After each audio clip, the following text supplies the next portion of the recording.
what to look for when scouting for new secondary school for your children, or what to look for when scouting for new secondary school for your children, or what?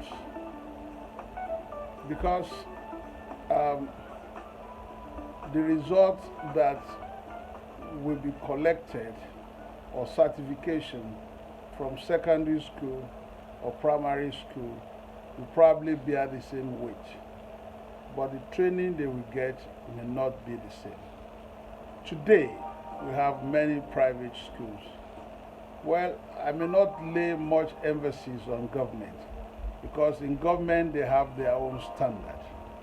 And it is saddening that most government primary and secondary schools are not given attention. But I won't blame the government as much.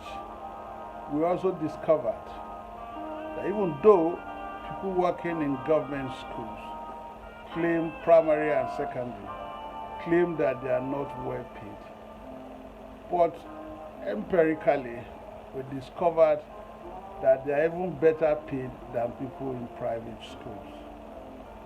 Now, unfortunately too, most of the people teaching in government primary and secondary schools don't send their children to those schools. Ironically, however, we discovered that most of them also went to government schools. So you ask yourself, what is wrong? Maybe because government school is free and we don't appreciate free things.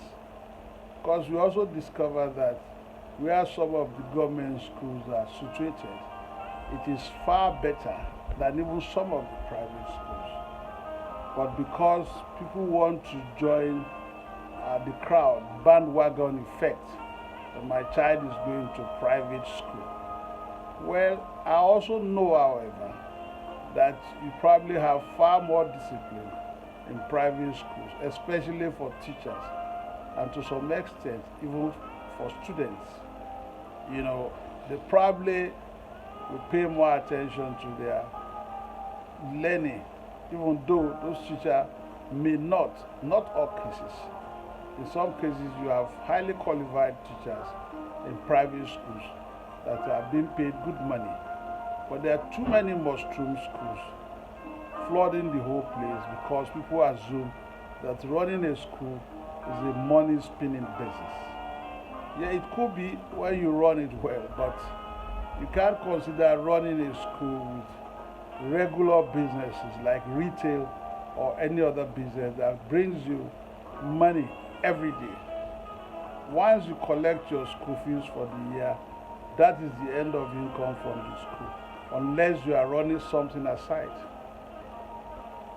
And in most cases, how do you run something aside? Except the proprietor or proprietress is using it as a social service, which education is actually supposed to be. But having said that, let us assume it is what it is now. The most important things are the following, and more you can add your list. Security. We all want to send our children to a secured environment.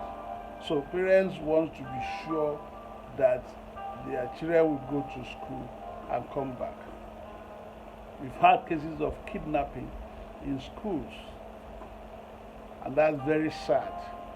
And no parent wants to send his or her child to school to be kidnapped.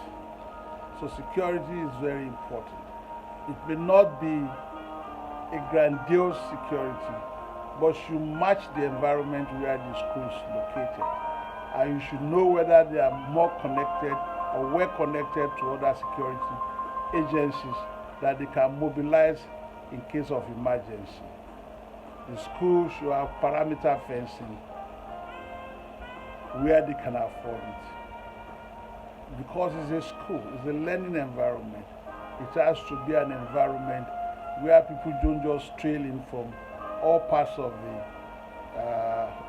angles of the school. Then they should have sporting facility and playing ground. I see a building nowadays, or some one-story building or one bungalow, and they call it international school. Well, it's good to be ambitious, but I don't know how international school will be. They don't have playground. Children, they learn and play. Even adults. So you have to create an environment where they will have sporting ground and playground so that they can learn and relax themselves.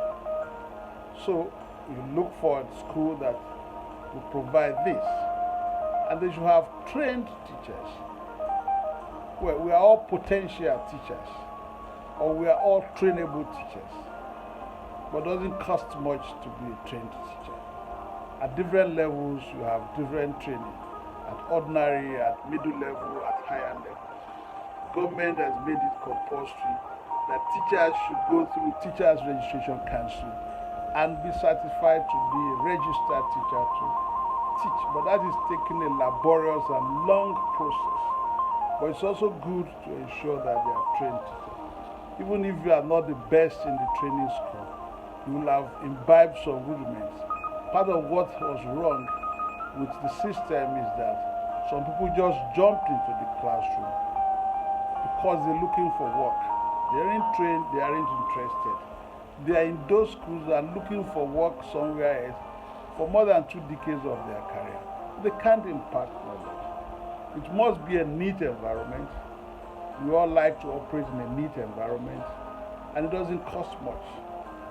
Once you imbibe neat culture, healthy living culture, it's easy for people to follow it, have dustbin where they should be, instruct everybody to use the dustbin, and ensure everybody to follow hygienic conditions, where there should be strategically placed hand washing machine, and so on and so forth. With or without COVID, people should learn to live decently. You know, they can't just throw anything anywhere. You should keep the lawns, keep the classes neat. Classes must have first aid equipment, first aid box. It doesn't have to be, you are not turning the class to a clinic. No. First aid box could be anything, to rub the hand of a child or something that could be managed within the class. Alternatively, you combine 2-3 classes with a first aid box. And once you cannot manage the thing via first aid, get them to the right clinic or get them to the right hospital. But at least there should be some form of first aid in school where children play and sometimes they hurt themselves. So you should have students or children support staff.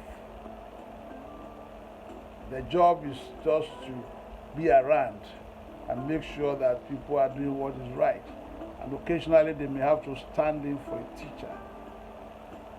You know, so if you have only a teacher and the teacher resigns suddenly or didn't come to school, then what happens? The student support staff will also help in training these children in manners, in things that are important. It could be elderly people, teaching girls personal hygiene, teaching them how to handle their periods, etc., etc. Teaching boys how to respect themselves and respect the opposite sex. There should be supply of water, whichever way you manage it. If you don't have running water, there could be a tank that is filled always and channeled to strategic places. The lighting in the school must be good. Now you have solar panel that can be used in our laboratories, that can be used in our computer rooms, that can be used in different areas of the school, that is cheaper than generator powered by fossil fuel, and that is cheaper than electricity from government or public source that could be epileptic. You should have firefighting equipment. Every classroom must have fire extinguisher or alternative source like a bucket of sand, and children should be thinking through this. Fire may never occur, but they must learn how to handle fire. fire is very destructive. And once they learn it in the school, they can take it home and also use it in their home. There should be playground for everybody. There should be playground for it doesn't have to be large, but if you are lucky to have a large playground, nice. Then you should have good ratio of student to teacher. Sometimes for weeks or months, some classes don't have good teachers. Talk of now, or they may not even have teachers. The teacher may be shortly, and they tell you the teacher just left. And where you have subject teachers, some subject teachers are overstressed. He's teaching mathematics, he's teaching technical drawing, he's teaching physics, he's teaching all this. Yeah, it's very energetic, it's very monotonous, and it can be very good in every area. You see, because when a child is properly given a good background, it's easy for the child to make progress. A lot of children derail because the foundation is wrong. Then if it is private school, it must be government approved. Whether we like it or not, government still regulates schools. So it must be approved. But if you have put the right thing in place, you don't need to worry about government. They will approve it. Because we all like good things. So it must be government approved. You don't set you have your own standard. Government approval standard is the minimum standard. So you can go above that. Now even when government people are there to look at it, they are wowed, so that they will say, oh fine, this is very good. The environment of the school must not be choked up. It must be hairy. Open windows. You may not need any artificial system of getting air into the classroom, like air conditioning. Some children may not like air conditioning. It may not be fun. Some students too may not like it, or they may be allergic to it, or because of health situation. Youth or children are very vulnerable, but it should be hairy environment. And you should confirm the ownership so that they don't use your children as racket. So let's be clear. Ask who are the owners. It doesn't matter whether the owners want to hide their identity. You can promise them that you won't disclose their identity. But if they don't want to disclose their identity, they should give you people who are the trustee member who could be held responsible in case of any problem. There may never be any problem, but you got to be on the wise side to make sure that you don't tell people, I don't know the proprietors of the school. You're not running a slave racket or some underground business. The school is a public place. And for you to train your children well, they have to go to good school that is run and owned by people who have standards. Then the fee must be friendly. Yeah, you have different school fees for different level, different school, different standards. But the school fee must be friendly, something you can pay. From time to time, some parents are struggling to pay some fee. They don't know what they were going into, and find out how often they increase their school fees. Some will make it look attractive at the beginning, and in 2-3 years, when you're already used to the school and the children are used to the school, they keep increasing the school fees. Where school is also a business. I mean, even if it's non-profit making, they need the money to run the school, but they don't have to turn you to a cash machine. It has to be considered.